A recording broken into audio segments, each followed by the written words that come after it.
नमस्कार दोस्तों, स्वागत है आपका ट्रिपल एस में। तो आज हम बात करेंगे डिमांड की। डिमांड से पहले आपको एक चीज़ बता दूं कि ऑनलाइन टेस्ट आ चुके हैं आपके। मुझे उम्मीद है कि आप सबने ख़रीद लिए होंगे और 15 तारीख के लिए आप प्रिपेयर हो। ऑनलाइन टेस्ट देने का मकसद सिर्फ एक ही है कि हमें एक्चुअल में पता चले कि आपकी वीकनेस क्या है और किस पे फोकस करना चाहिए, किस सब्जेक्ट पे नहीं करना चाहिए, किसको ज़्यादा टाइम देना चाहिए, किसको टाइम नहीं देना चाहिए। तो ऑनलाइन टेस्ट देना काफ़ी ज़रूरी है अपने आप को खुद को एनालाइज करने के लिए। और ओलाइव बोर्ड काफ़ी स्टैंडर्ड इंस्टीट्यूट है जो कि मॉक टेस्ट प्रोवाइड करवाता है। आपने जेके एग्ज़ाम के लिए भी दिया होगा। तो अगर आपके मार्क्स 50 आते हैं तो 20 आप प्लस रखें कि 70 आप क्रॉस कर रहे हो, क्योंकि इनका लेवल थोड़ा अच्छा होता है। इनकी काफ़ी बड़ी टीम है जो एग्ज़ाम बनाती है, जो मॉक टेस्ट बनाती है। तो इसके लिए सुमित सर ने भी काफ़ी मेहनत की है कि आपके लिए वो मॉक टेस्ट बनाए। ऐसे वो स्टेट लेवल के जो नॉन गेस्टेड एग्ज़ाम होते हैं उन पे काफ़ी कम फोकस करती है इस तरह के इंस्टीट्यूट। फिर भी उन्होंने काफ़ी कोशिश की, फाइनली उन्होंने मॉक टेस्ट बनाए हैं आपके लिए। तो मैं चाहता हूं कि आप सभी के सभी परचेज़ करें उसे, फिर अपना टेस्ट दें, फिर खुद को एनालाइज़ करें कि आप एक्चुअल में कहाँ फॉल करते हैं। फिर फॉल करने का मतलब ये नहीं कि आपके कम नंबर आए तो आप डिसअपॉइंटेड हो जाएं। आपको फिर उसी पे ही काम करना है, ठीक है। तो ये था important informations related to mock test. उसके बाद हम बात करेंगे कि डिमांड क्या है। तो डिमांड डिस्कस करने से पहले आपको बता दूं, जो हमारा इकोनॉमिक्स का सिलेबस है ये काफ़ी कम किया है मैंने शायद से। स्टैटिस्टिक्स आपका 90% हो चुका है, बट अब इस पर कंटिन्यूसली चाहेंगी वीडियोस आपकी। तो डिमांड जो है सबसे लेंथी टॉपिक है आपके पूरे सिलेबस में। तो उसकी कम से कम 7-8 वीडियो आएंगी। इसकी वीडियोस 2-2, 3-3 दिन में एक आएगी। और उसके साथ साथ होल टॉपिक्स चलते रहेंगे इकोनॉमिक्स के, ठीक है। क्योंकि इसको थोड़ा डीप में पढ़ना पड़ेगा, क्योंकि मुझे खुद को लगता है कि ये जो टॉपिक है इसमें से 2 से 3 मार्क्स के नंबर क्वेश्चंस आएंगे। तो इसलिए इसको थोड़ा सा डीप में चलेंगे हम। तो शुरू करते हैं अपना टॉपिक। देखो जी, डिमांड है क्या। डिमांड की डेफिनेशन कहती है sufficient purchasing power and willingness to spend. Simple सी डेफिनेशन है कि आपके पास विलिंगनेस होनी चाहिए उस कमोडिटी को परचेज़ करने की, उसी को हम डिमांड कहते हैं। जैसे कि मान लो आपके पास उतने पैसे हैं कि आप सिर्फ कूलर ले सकते हैं, एसी नहीं ले सकते। एसी आपके लिए डिज़ायर होगी या तो विश होगी, बट आपके पास सफिशिएंट मनी सिर्फ परचेज़ क्या करने के लिए है, कूलर लेने की। कूलर लेने के लिए आपके पास जो पैसा है वो जो होगा वो आपकी डिमांड हुई कि हमने ये कूलर लेना है, हमारे पास इतना पैसा है और हम इसे परचेज़ कर सकते हैं, तो वो डिमांड होगी। बट आपके पास 10,000 है और आप कहोगे कि मैं एसी लूँगा, तो वो नहीं बात बनेगी, वो आपकी डिज़ायर हो जाएगी, वो आपकी ड्रीम बन जाएगी। और ये लग्जरी गुड्स में आता है तो वो आपकी विश है, इट्स नॉट डिमांड। डिमांड वो चीज़ होती है जिसे आप इजीली से परचेज़ कर सकते हो। इसमें लिखा है ना कि विलिंगनेस टू स्पेंड, ठीक है। और सफिशिएंट परचेजिंग पावर होनी चाहिए आपके पास कि आप किसी कमोडिटी को बाय कर सकते हो, उसी को हम डिमांड कहते हैं। एक और एग्जांपल लेते हैं, जैसे कि आपके पास 20,000 रुपया है, आपकी सैलरी 20,000 है और आपके खर्चे भी काफ़ी ज़्यादा हैं और आपको टीवी लेना है 15 से 20,000 के बीच में, वो आप ले सकते हैं। तो वो आपकी डिमांड होगी। अगर आप कहोगे जी हमने एलईडी लेनी है, तो वो आपके लिए एक डिज़ायर हो जाएगी, ठीक है।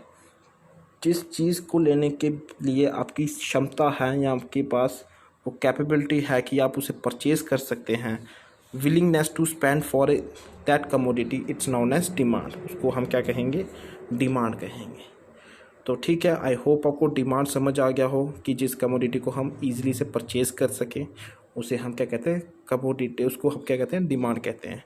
और जिस चीज़ के बारे में हम सिर्फ सोचें या विश करें वो डिमांड नहीं होती है, वो डिज़ायर हो जाती है। तो आई होप आपको समझ आ गया होगा कि डिमांड क्या है। उसके बाद हम बात करेंगे टाइप्स ऑफ डिमांड क्या है। देखो ये पूरा चैप्टर इसी में कवर हो जाएगा, क्योंकि हम मेन चीज़ पढ़ते हैं और ये पता ही नहीं करते हैं कि ये टॉपिक किससे रिलेटेड है। ये प्राइस डिमांड में आता है, क्रॉस डिमांड में आता है, जॉइंट डिमांड्स में आता है। तो हमें इसे सीक्वेंस वाइज करेंगे। तो आज हम प्राइस डिमांड डिस्कस करेंगे, ये एक वीडियो में, ये थोड़ा लेंथी होगा प्राइस डिमांड। उसके बाद हम डिस्कस करेंगे इनकम डिमांड क्या है। ये एक ही वीडियो में सभी हो जाएंगी, पर सिर्फ हम बात डिस्कस करेंगे प्राइस डिमांड एक्चुअल में है क्या। तो शुरू करते हैं। तो बात करते हैं कि प्राइस डिमांड क्या है। Price demand it's refer to desire demand for a commodity which is affected by price of the commodity. मतलब कि आपकी डिमांड ऑफ कमोडिटी से जो प्राइस पे इफ़ेक्ट पड़ता है उसे हम क्या कहते हैं, प्राइस डिमांड कहते हैं। सिंपल सी बात है, जब पेट्रोल के रेट्स बढ़ते हैं उससे आपकी डिमांड्स पे इफ़ेक्ट पड़ता है, जहाँ फिर आपकी डिमांड बढ़ जाती है उससे प्राइस पे इफ़ेक्ट पड़ता है। जिस कमोडिटी की डिमांड कम होगी उस चीज़ का प्राइस भी कम होगा, जिस चीज़ की डिमांड हाई होगी उसकी जो प्राइस होगा वो भी हाई होगा। देखो आज के समय में सबसे ज़्यादा डिमांड किसकी है, पेट्रोल की। पेट्रोल के आप रेट्स आपको पता ही हैं, ठीक है। तो ये एग्जांपल है कि प्राइस डिमांड क्या है। प्राइस डिमांड होगी the demand of commodity which is affected by price of the commodity. It's refer to it's actually जो प्राइस डिमांड है it's classify into two parts, individual demands और market demands. ये दो तरह से होता है प्राइस डिमांड, इंडिविजुअल डिमांड और मार्केट डिमांड्स। फिर उसके अंदर ये इसके दो सब पार्ट्स हैं। इंडिविजुअल डिमांड में हम डिस्कस करेंगे कि इंडिविजुअल डिमांड शेड्यूल क्या होता है और इंडिविजुअल डिमांड कर्व क्या होता है। तो देखते हैं हम आगे। तो इंडिविजुअल डिमांड्स क्या होता है। Individual demand show the quantity of demand for a commodity by a particular consumer at a various price of the commodity. Simple सा मतलब है, नाम से ही पता लग रहा है कि इंडिविजुअल डिमांड क्या होगी। एक इंडिविजुअल पर्सनस की बात चल रही है, एक इंडिविजुअल कंज्यूमर्स की बात चल रही है जो डिमांड कर रहा है कमोडिटीज़ की, various price of the commodities, ठीक है। इंडिविजुअल डिमांड जो है, देखो इंडिविजुअल डिमांड होगी, इंडिविजुअल एक पर्टिकुलर कंज्यूमर की बात चल रही है। जब हम मार्केट डिमांड की बात करेंगे वहाँ पे इंडिविजुअल की बात नहीं चलेगी, वहाँ पे टोटल डिमांड की बात चलेगी, होल डिमांड की बात चलेगी, ठीक है। इसको हम आगे देखेंगे। सबसे पहले हम डिस्कस करेंगे कि इंडिविजुअल डिमांड शेड्यूल क्या होता है। देखो इंडिविजुअल डिमांड शेड्यूल अगर देखा जाए डेफिनेशन के अकॉर्डिंग, वो कहता है कि it's tabular presentation of individual demand show the inverse relationship between price of commodities and demand. Inverse relationship between price and commodity कैसे, देखो इसको थोड़ा डायग्राम से आपको अंडरस्टैंड कराऊंगा कि इंडिविजुअल डिमांड शेड्यूल क्या है। देखो इंडिविजुअल डिमांड शेड्यूल क्या है, हमने डेफिनेशन जो पढ़ी उसमें लिखा था कि इन्वर्स रिलेशनशिप। वो कैसे हुआ इन्वर्स रिलेशनशिप, देखो प्राइस कम हो रहा है, ठीक है, डिमांड बढ़ रही है, ठीक है। जैसे जैसे प्राइस कम हो रहा है डिमांड बढ़ रही है। अगर इन केस इसका उल्टा होता, अगर प्राइस बढ़ रहा होता, उल्टा चलते, तो जो डिमांड है वो कम होती रहती है। समझ आई बात। जैसे मान लो कि आज अगर पेट्रोल 50 रुपये लीटर हो गया तो आप 1 या 2 लीटर पेट्रोल नहीं भरोगे, आप क्या करोगे, पूरी पूरी टैंकी फुल करवाओगे। क्यों, क्योंकि आपकी डिमांड बढ़ गई, आपको लगता है कि हम इसको ज़्यादा परचेज़ कर सकते हैं।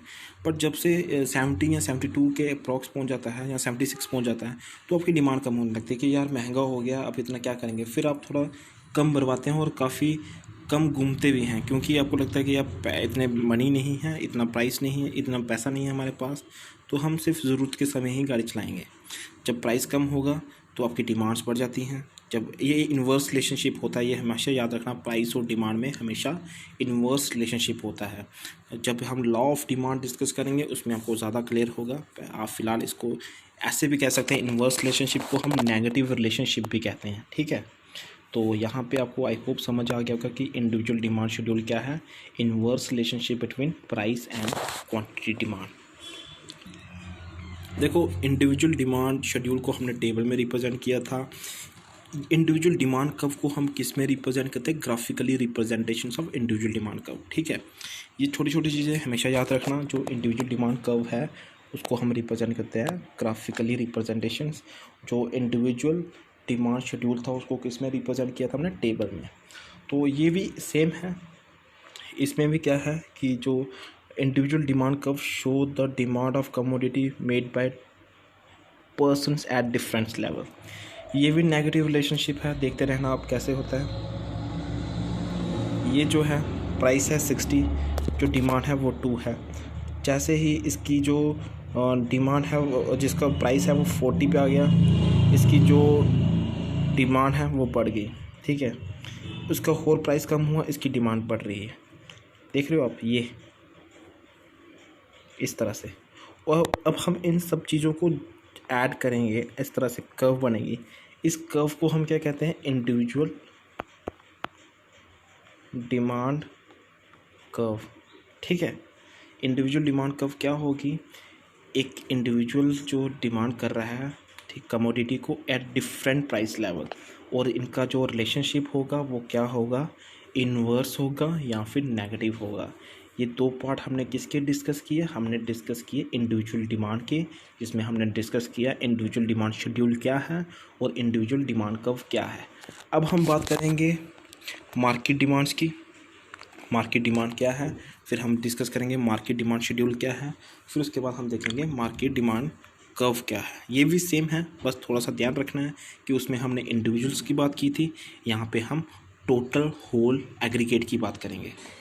तो बात करते हैं हम डिमांड कर्व मार्केट डिमांड्स की। तो मार्केट डिमांड्स में जैसे मैंने आपको बताया कि इंडिविजुअल्स डिमांड में हमने क्या किया कि पर्टिकुलर कंज्यूमर्स की बात की थी, और एक इसमें हम बात पर्टिकुलर की नहीं करेंगे, यहाँ पे होल मार्केट्स की बात करेंगे, वेरियस प्राइस की बात करेंगे, डिफरेंट कमोडिटीज़ की बात करेंगे।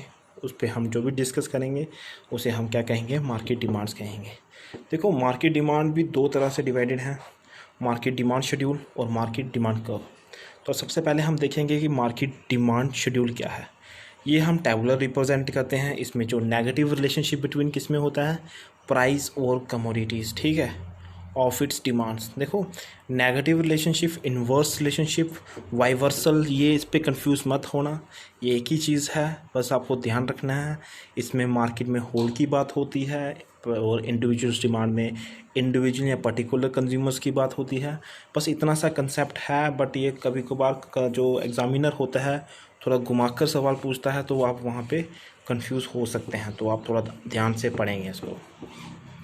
तो देखो ये आ गया आपका इंडिविजुअल्स मार्केट डिमांड शेड्यूल क्या है। मार्केट डिमांड शेड्यूल मैंने आपको डेफिनेशन में बताया, जो उसका नेगेटिव रिलेशनशिप होगा किसके किसके बीच में, प्राइस ऑफ कमोडिटीज़, प्राइस और कमोडिटीज़ के बीच में और डिमांड्स के बीच में जो नेगेटिव रिलेशनशिप या फिर इन्वर्स रिलेशनशिप या फिर वाइवर्सल रिलेशनशिप जो होगा उसको हम क्या कहेंगे, मार्केट डिमांड शेड्यूल। ये के टेबल है, उसमें आपको अंडरस्टैंड होगा कि क्या है। देखो एक वहाँ पे जो इंडिविजुअल था वहाँ पे हम एक बंदे की डिमांड्स बात कर रहे हैं, यहाँ पे ए की डिमांड है, बी की डिमांड है, सी की डिमांड, ये होल डिमांड होगी।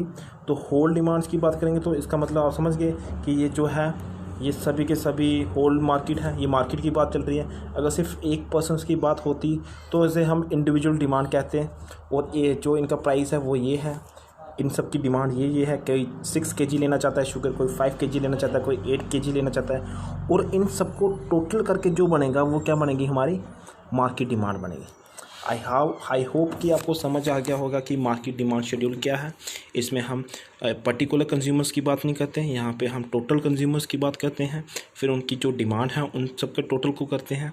तो वेरियस डिमांड जहाँ पे बात चलती है तो उसे हम क्या कहते हैं, मार्केट डिमांड शेड्यूल, ठीक है। तो उसके बाद हम मार्केट डिमांड्स कर्व क्या है। देखो उसमें हम टेबुलेशंस की बात कर रहे थे, जैसे हमने इंडिविजुअल डिमांड कर्व में कर्व देखी थी, उसमें भी हम सेम देखेंगे ग्राफिकली। इसको हम इसके बीच में जो ग्राफिकली देखेंगे, ग्राफिकली प्रेजेंटेशंस क्या, मैं फिर से रिपीट कर रहा हूँ कि मार्केट डिमांड्स कर्व क्या है, ये ग्राफिकली प्रेजेंटेशंस है। मार्केट डिमांड शेड्यूल्स को जो हमने टेबुलर में पढ़ा था, जो हमने टेबल्स में पढ़ा था, उसको हम ग्राफिकली में रिप्रेजेंट्स करते हैं। यहाँ पे आप देख रहे हो कि इंडिविजुअल्स कर्व नहीं है, यहाँ पे डिफरेंट टाइप्स ऑफ कर्व है। यहाँ जब आप एक से ज़्यादा कर्व को देखोगे वहाँ पे हम करेंगे मार्केट डिमांड्स कर्व होगी वो। तो ये होल डिमांड्स की बात कर रहे हैं, होल डिमांड्स को जो टोटल डिमांड है वो रिप्रेजेंट कर रहा है। वेरियस जो जैसे हमने यहाँ पे देखा था, ए कंज्यूमर है, बी है, सी है, डी है, ये इतने टाइप 3 कंज्यूमर्स की बात चल रही थी। तो उन 3 कंज्यूमर को हमने यहाँ पे रिप्रेजेंट किया, उनकी डिमांड्स में इनकी डिमांड यहाँ पे हमने रिप्रेजेंट की। तो आपको थोड़ा सा आइडिया हो गया होगा कि मार्केट डिमांड्स कर्व में हम जो कर्व है उसको रिप्रेजेंट करते हैं। ये कर्व कैसे बनी है, सेम इसी तरह का कुछ होगा, ठीक है। तो ऐसे एक बन गई होगी, जो दूसरी होगी वो कुछ ऐसे होगी। हमने 3 कंज्यूमर्स की बात की थी, तो 3 कर्व इसलिए यहाँ बनी हुई हैं। जब हमने इन तीनों को ऐड किया तो इस तरह की कर्व बन रही हैं, तो हमने यहाँ रिप्रेजेंट्स कर दिया, जो कि मार्केट डिमांड्स कर्व में आएंगी। तो ये मैंने कोशिश ये थी कि इसे मैं 10 मिनट में कवर करूँ, बट नहीं हो पाया, तो कोई बात नहीं, मुझे सिर्फ सेंड करने में थोड़ी प्रॉब्लम होती है। तो आई होप कि आपको जल्दी ये वीडियो मिले। तो उसके बाद एक क्वेश्चन है, सिंपल सा क्वेश्चन है, इसको आप कमेंट बॉक्स में इसका आंसर बताएंगे। जनरल क्वेश्चन है, तो उसे आप देखेंगे अच्छे से कि increasing the price of ink will dash the demand of pen.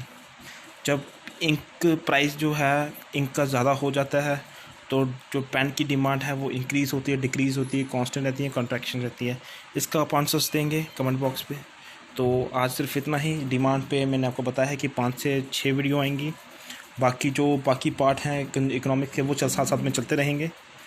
तो थैंक यू।